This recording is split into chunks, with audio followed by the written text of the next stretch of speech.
Salam, salam, outsider. Le débrief commence maintenant. Le Real Madrid a gagné aujourd'hui 1-0 face à Getafe. Franchement, on va être très sérieux. Depuis le début de la saison, je vous avertis. Quand je regarde le match aujourd'hui, je suis content. Franchement, je suis heureux. Pourquoi je suis heureux? Pas parce que le Real a gagné, parce que ça, franchement, ça ne m'intéresse pas. Le Real peut gagner, le Barça peut gagner, le Barça peut perdre, le Real peut perdre. Franchement, ça ne concerne que leurs supporters. Je suis heureux tout simplement aujourd'hui parce que depuis le début de la saison, je vous avertis. Avertissement ambulance, Tanjo Pimpon. Je vous l'ai dit ici plusieurs fois, franchement. Je vous ai dit que l'équipe la plus équilibrée cette saison en Liga depuis le mois de septembre, s'il y a quelqu'un qui le dit ici, c'est bien moi, c'est le Real Madrid. Parce que je voyais cet équilibre-là, cet équilibre tactique-là. Cependant, quelques semaines plus tard, je vous avais dit quoi? Que le seul moyen d'avoir un équilibre tactique, c'est si Zinedine Zidane se gère. Pour que Zidane se gère, il faut qu'il arrête de faire jouer Isco, Modric, Casemiro et Toni Kroos ensemble parce que ces quatre-là, ça ne fonctionne pas. C'est des joueurs qui se marchent les pieds les uns sur les autres. Franchement, ça ne marche pas. Tu n'as pas besoin d'être un divin pour comprendre que tu ne peux pas faire jouer ces quatre milieux de terrain-là ensemble. Depuis le début de la saison, à chaque fois qu'il les a fait jouer, ça s'est mal passé. Depuis le début de la saison, j'avertis Zidane en lui disant, frère, gère-toi, ne fais pas ça, sincèrement. Si tu veux faire jouer Modric, fais jouer Valverde. Si tu veux faire jouer Modric, sors quelqu'un, fais jouer Rodrigo. Je sais pas, mais ne mets pas Isco avec Modric, avec Casemiro et avec Toni Kroos. Zidane l'a encore fait aujourd'hui. Donc quand je vois le match et quand je vois que le Real a galéré pendant tout le match et quand je vois qu'ils s'en sortent avec un 1-0, peut-être que vous êtes surpris, mais moi je ne suis pas surpris parce que dès que j'ai vu le 11 de départ, je savais que ça allait être compliqué. Les supporters du Barça, ils n'arrêtent pas de se plaindre. 1, 2, 3, ils disent c'est Florentino Pérez qui est là, etc. à acheter les arbitres et tout. Aujourd'hui, on va être très sérieux. Oui, il y a beaucoup de polémiques d'arbitrage à gauche et à droite. Mais aujourd'hui, j'ai envie de dire que Getafe, ils peuvent sortir avec un match nul. Parce que qu'on le veuille ou non, à mon humble avis, en première mi-temps, Carvajal, il fait faute. Pour moi, Carvajal, il fait faute. Pour moi, la faute de Carvajal, on peut même dire que c'est presque la même faute de Semedo sur Carrasco. Il l'a touché juste assez au niveau du genou pour que le boy de Getafe, il soit déséquilibré. À ce moment-là, on aurait pu siffler penalty. On n'a pas sifflé penalty. Donc derrière le Real Madrid, ils s'en sortent 1-0 tranquille posé, il n'y a rien à dire, ils ont marqué leur péno. D'ailleurs, Sergio Ramos, 9 buts cette saison, c'est un bandit. C'est un bandit. Parce que le Real, en plus d'avoir une baraka de malade, en plus d'avoir une chance, parce que sincèrement, on va être très sérieux. Zinedine Zidane, sincèrement, entre nous tous, on sait. Si le football devait avoir un enfant, il devrait s'appeler Zinedine Zidane. Parce que le gars, en tant que joueur, il a tout gagné en tant que coach. Sincèrement, il est venu out of nowhere et nous a fait tripler de Ligue des Champions. Donc Zidane, c'est pas quelqu'un d'anodin. Aujourd'hui, Zidane, tu sens qu'il y a une baraka de ouf. Aujourd'hui, Zidane, il veut gagner le championnat et tu as l'impression que toutes les étoiles sont alignées. Parce que sincèrement, quand je vois le match en tant que tel, je me dis qu'ils peuvent s'en sortir avec un match nul parce que Getafe peut demander un penalty. Mais quand je vois Sergio Ramos, comment il claque son penalty, je me dis que Sergio Ramos, en toute honnêteté, c'est capitaine courage. Et ça, je l'ai dit la dernière fois ici, en disant que en valeur peut-être absolue, les joueurs du Barça sont beaucoup plus forts même peut-être que les joueurs du Real. Mais en termes de combativité et de courage, sincèrement, les joueurs du Real sont dans une autre dimension. Les joueurs du Barça, c'est des chatons. Donc aujourd'hui, on va être très sérieux. Sincèrement, ils gagnent 1-0. On peut parler d'arbitrage, on peut essayer de faire la polémique et tout, mais sur le terrain, les gars, ils se sont battus et leur victoire, ils la méritent. C'est dans ces matchs compliqués-là, en fin de saison, qu'on peut juger du caractère d'une équipe. Je vous parlais tout à l'heure de Sergio Ramos, on va être très sérieux. Défensivement parlant, on sent que cette équipe-là, elle a de l'âme. Thibaut Courtois, on l'a attaqué ici de tous les noms. J'ai parlé ici de Yopougon, vous-même, vous savez, on connaît notre gars Thibaut Courtois qui ne ferme jamais ses jambes. Aujourd'hui, du jour au lendemain, je vous l'avais dit, il est devenu le gardien de la forteresse d'Abobo. Thibaut Courtois, il n'encaisse pas de but. Thibaut Courtois, aujourd'hui, il te fait des tops arrêts. On va être très sérieux. Le Real Madrid va bien, mais défensivement aussi, le Real Madrid va bien. À côté de Thibaut Courtois, moi, il y a un autre gars dont j'ai envie de parler. C'est qui? C'est Ferland Mendy. Je vois les Madrilènes aujourd'hui en train de se plaindre. Ferland n'est pas technique. Ferland ne sait pas dribbler. Non, Ferland, en fait, c'est moyen. Mais s'il vous plaît, à un moment donné, gérez-vous. Ça fait des années et des années que vous avez eu Marcelo. On est d'accord. Marcelo, c'est un joueur hors norme. C'est comme quand les gars, ils ont eu ici des tafous et tout. Il y a des latéraux qui sont des latéraux hors norme. Dani Alves est un latéral hors norme. Marcelo est un latéral hors norme. Aujourd'hui, si vous vous attendez d'avoir le même rendement de Marcelo par rapport à Ferland Mendy, vous faites exprès parce que déjà les profils ne sont pas les mêmes. Marcelo, c'est un Brésilien. Marcelo peut jouer en attaque. Marcelo, s'il a envie aujourd'hui de faire des sombreros à gauche et à droite, de faire des passements de jambes, de claquer un but, il va le faire. Ferland Mendy, c'est pas son style. Ferland Mendy, c'est un guerrier. Aujourd'hui, tu vois Ferland Mendy, le Camerounais là, le Camer, Nyom, on le connaît. Parce que Nyom, c'est un guerrier. Nyom, il arrive à mettre un coup de pression à Mendy. Il y a Zidane qui est debout. Vous avez vu Mendy? Mais si on l'avait laissé là-bas, il allait se battre. Mendy n'a peur de rien, il n'a peur de personne. Il est sec. Tu as vu le boy? En fait, moi, je ne comprends pas les gens. On dirait qu'ils font exprès. Mendy, il est sec. Mendy, c'est le genre de défenseur que tu veux avoir. Parce qu'aujourd'hui, si Zidane se gère, si Zidane met en place de bonnes compositions tactiques, on va demander à Mendy une seule chose. De temps en temps, monte, fait un bon centre. Aujourd'hui, il l'a fait. La passe qu'il fait à Vinicius en première mi-temps, elle est parfaite. Vinicius, il peut marquer. Donc aujourd'hui, on va être très très sérieux. Si vous jugez Mendy par rapport au fait que le gars ne fait pas de guirlande, de flip-flap, de je sais pas quoi, etc., vous faites exprès. Parce qu'on va être très très sérieux. Aujourd'hui, Zidane, il a acheté Mendy. Il sait pourquoi. Et à mon humble avis, Mendy, c'est une valeur sûre. Manchester City, ils ont éclaté Liverpool 4-0 aujourd'hui à l'Etihad. Franchement, on va être très très sérieux. Les boys de Liverpool là, ils sont à Marbella. Je sais pas, mec, les gars, ils sont à Copacabana. Les mecs, ils sont en vacances, ils sont pas sérieux. Parce qu'aujourd'hui, la performance qu'ils ont faite, franchement, je comprends pas. J'ai envie de blâmer les gars en attaque. Je blâme Sadio Mané, Firmino et puis Mohamed Salah. Combien de fois ils ont eu des 3 contre 2? Combien de fois ils ont eu des 3 contre 1? Ils sont incapables de capitaliser. Les gars ratent leur contrôle. Je suis désolé. Les gars ont trop fait la fête. Tu sens que Liverpool, en fait, tu sens que les gars, ils sont prêts à lâcher le championnat. C'est là où le fan d'Arsenal en moi, il sort tout de suite. Et j'ai envie de vous dire un truc clair, net et précis, vous les fans de Liverpool. Parce que oui, vous êtes champion, il n'y a aucun problème 30 ans plus tard et tout. Vous avez essayé d'être invincible, vous n'avez pas réussi à l'être. Parce que derrière, c'est Ismaël Sarr qui est venu gâter vos rêves. On va être très très sérieux. Franchement, être invincible, c'est difficile. C'est là où il faut respecter cette génération-là de Arsène Wenger, les Thierry Henry, les Vieira, les Pires, etc. Il faut les respecter. Ils ont été invincibles. On a été champion 4 journées avant la fin. Et les 4 matchs restants, on les a pas perdus. On est resté jusqu'à la fin. Et même la saison d'après, ça a pris du temps avant qu'on nous tape. 49 matchs unbeaten. Donc à un moment donné, j'ai envie de dire aux gens de Liverpool, vous êtes champion. Mais là, j'ai l'impression que vous êtes en mode Bouffi Yabon Sarmouner. C'est-à-dire que même si on s'arrête là, on est heureux. Non. Il est où cette fin-là? Quand Sadio Mané, il dit cette semaine, oui, on a faim, c'est un statement, c'est pas la fin, etc.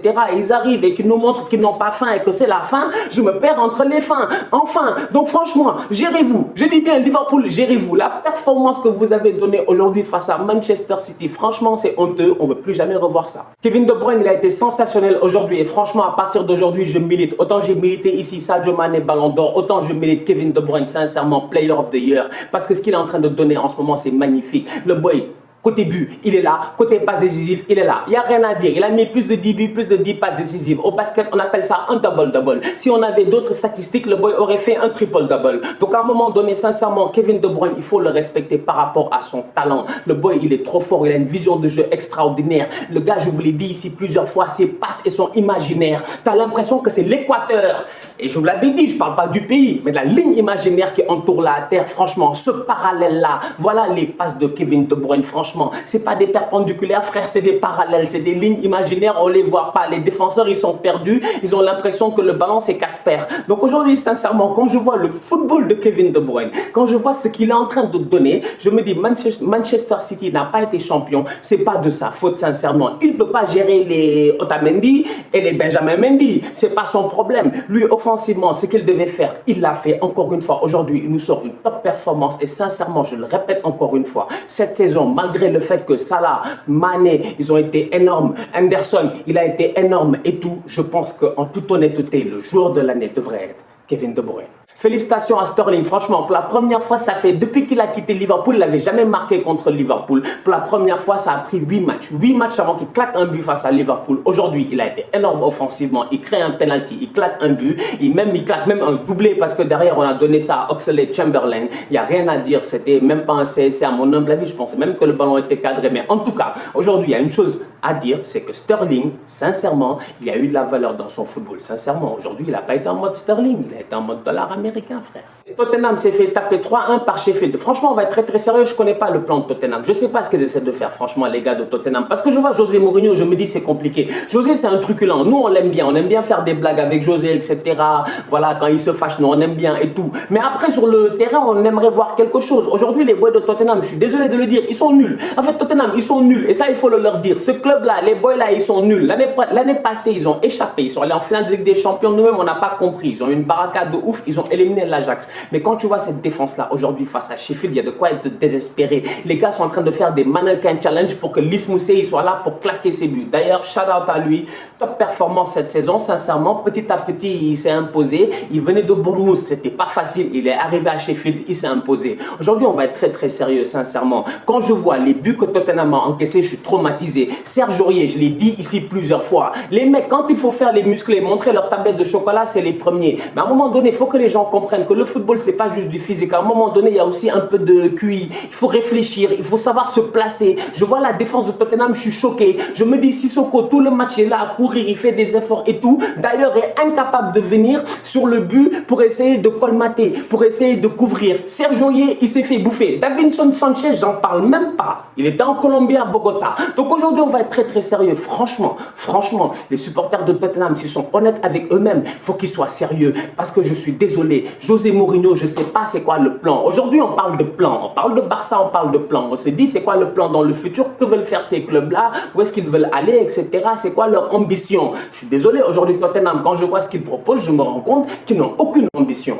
Par contre, Mourinho peut se plaindre sur un fait. Effectivement, la barre en Angleterre, elle est compliquée. Effectivement, aujourd'hui, Tottenham, ils avaient un but qui devait être validé. Ou du moins, si le but n'est pas validé, l'arbitre aurait dû revenir à la faute. Et je parle de cette action-là où Lucas Moura, il part. Il y a 3 défenseurs de Sheffield qui sont autour de lui. Il y en a un qui l'a sûrement touché. Lucas Moura est tombé. Au moment où il tombe, il y a un défenseur de Sheffield qui essaie de dégager le ballon. Lucas, il est par terre. Il ne fait pas exprès. Il ne voit pas ce qui se passe. Le ballon touche sa main. Harry Kane profite de l'avantage parce que l'arbitre à ce moment-là, il voit que Lucas est tombé. Il donne l'avantage. Harry Kane profite de l'avantage. Il marque un but. On va à la VAR. On se rend compte que quand Lucas est tombé, le ballon a touché sa main. Je suis désolé, c'est les règles. C'est comme ça. Cette règle-là, elle est stupide parce que cette main-là est totalement involontaire, mais malheureusement, c'est comme ça. Ce que je n'ai pas compris, c'est que si à ce moment-là, on s'est rendu compte que le but était invalide parce qu'il y avait main, pourquoi est-ce qu'on n'est pas revenu sur la faute de Tottenham? Parce que qu'on le veuille ou non, il y avait faute sur Lucas Moura. On n'est pas revenu sur la faute de Tottenham. José Mourinho, il a pété un câble. Donc aujourd'hui, on va être très très sérieux. Mourinho, il a le droit. Franchement, il a le droit. Parce que la VAR là, c'est du n'importe quoi. L'Atalanta a battu 2-0 le Napoli de Kalidou Koulibaly. Franchement, je vais commencer par Koulibaly. Top performance de sa part. Ça n'a pas été facile pour lui, etc. Mais aujourd'hui, tu te rends compte que les 2 plus belles occasions du match, c'est lui qui les a eues. D'ailleurs, il devait claquer un doublé. 2 têtes, il aurait dû encadrer au moins une. Derrière, j'ai envie de parler de l'Atalanta parce que franchement, ces gars-là, ils sont extraordinaires. L'équipe de Gasperini, là, je ne la comprends pas. Combien de fois je vous ai dit ici qu'ils sont comme l'Ajax d'Amsterdam? J'avais dit ici qu'ils allaient se qualifier en quart de finale de Ligue des Champions. On m'avait dit ici dans ma vidéo avec Lobito, Stan, tu dis du n'importe quoi. Moi, je suis fatigué, je vous l'ai déjà dit, avertissement ambulant, pimpon. À chaque fois que quelque chose sort dans ma bouche, c'est parce que dans ma tête, ça a tourné cette fois ou je sais pas quoi dans ma langue, etc. C'est pour dire que moi, en fait, je réfléchis et après, j'essaie de voir les différentes possibilités. Et j'ai vu l'équipe de l'Atalanta et je me suis dit, mais voilà des gars qui aujourd'hui allient plusieurs choses qui permettent à une équipe d'être performante. L'Atalanta, là, aujourd'hui, c'est un alliage de jeunesse et d'expérience. Et je parle d'expérience par rapport à quoi? Par rapport à des joueurs qui ont déjà bourlingué, des boys qui sont partis, qui ont joué dans tous les terrains du monde. Aujourd'hui, des Papou Gomez, des Zapata, des Muriel. C'est des guerriers, franchement. Ils sont arrivés à une certaine maturité, 30 ans et plus, où les gars, à un moment donné, ils ont envie de gagner ou du moins de laisser une marque dans le football. Donc ça, c'est déjà très, très important. Par rapport à l'Ajax d'Amsterdam de l'année passée, où il n'y avait que des jeunes, le seul vieux, c'était le Sean. C'était Sean qui est parti au Genoa. C'était le seul vieux dans cette équipe-là. Tout le reste, c'était que des gamins. Par rapport à cette équipe-là, tu te rends compte que cette équipe de Bergame-là, aujourd'hui, elle a beaucoup plus d'expérience. Mais en plus d'avoir beaucoup plus d'expérience, elle a des joueurs qui, à mon humble avis, sont moins talentueux que les joueurs de l'Ajax de l'année passée. C'est là où il y a une équation dans ma tête et je ne comprends pas. Parce que je me dis, l'Ajax, oui, n'a pas d'expérience, mais en termes de talent, il n'y avait rien à dire. Les boys sont tous partis d'ailleurs. Les De Ligt, les Ziyech, les De Jong, les je sais pas quoi, ils étaient trop forts ces enfants-là, franchement. Maintenant, je regarde aujourd'hui l'Atalanta et je me dis, franchement, les Pasalic et tout ça, c'est pas le même niveau. C'est pas le même niveau. Sincèrement, quand je vois le boy Pasalic aujourd'hui, je me dis, voilà un gars qui appartient à Chelsea, ils l'ont prêté partout dans le monde, ils n'en voulaient pas. Il arrive à Bergame, il explose. Je comprends pas. Quand je vois Duvan Zapata aujourd'hui, techniquement parlant, il est trop fort. On peut parler de Lukaku jusqu'à demain. À mon humble avis, Zapata est meilleur que Lukaku. Parce que Zapata, sincèrement, c'est un gars qui aujourd'hui est capable d'utiliser son corps, mais en plus plus de ça, ballon au pied, conduite de balle, il est 10 fois plus fort que Lukaku. Zapata, il contrôle les ballons, il fait des roulettes, il cale le ballon, il utilise son corps, tu ne le touches pas. Aujourd'hui, tu as un 9 comme ça, tu as des Ilic, tu as des Pasalic, tu as des Gossens, mais quel joueur! Franchement, quel joueur! Quand je vois aujourd'hui le but de l'Atalanta, je suis choqué parce que je me dis, voilà une équipe qui est capable, sincèrement, de faire ce que j'appelle le reset et le restart. Le reset et le restart au football, c'est très important. Aujourd'hui, tu as des équipes qui s'entêtent. Elles ont le ballon, elles veulent à tout prix aller vers le but, aller claquer un but. Derrière, tu t'entêtes à vouloir perdre le ballon. Des fois, quand ça ne marche pas, tu fais quoi? Tu reviens en arrière. L'Atalanta, ça ne marche pas, ils reviennent en arrière. Ils retournent jusqu'au gardien. Ils font sortir tout le Napoli. Il fait un long ballon, le ballon tombe sur Pasalic, l'action est partie, les gars claquent un but. Aujourd'hui, je suis désolé, je vous dis, cette équipe de Gasperini là, on s'en va en Ligue des Champions dans un Final 8. Il n'y aura pas de match aller-retour. Ils sont capables de battre n'importe qui parmi toutes les équipes. Ils sont capables d'aller gagner cette Champions League-là. Parce que cette année, c'est différent. Et je vous le dis, par rapport à l'Ajax de l'année passée, ils ont un facteur qu'on ne peut pas nier. C'est le facteur expérience. Ce n'est pas des gamins, ces gars-là. Et sincèrement, leur football, il est trop fluide. Tu le vois sur le terrain. Mec, c'est des 1-2. Mais tu es choqué. C'est genre, je te donne, tu me redonnes, je te donne, tu me redonnes, donne à l'autre. Je fais le tour, toi tu fais le tour, tu fais un appel, toi tu vas là-bas. Mais je ne comprends pas, c'est synchronisé, on aurait dit de la natation. Ils sont trop forts. Bon la famille, on se capte dès ce samedi pour un nouveau débrief avec Chelsea, Arsenal, Manchester United et Cristiano Ronaldo et la Juventus de Turin. J'espère que vous serez là, je serai là. D'ici là, on continue à liker, on s'abonne, on active la cloche, on partage. Tous outsiders.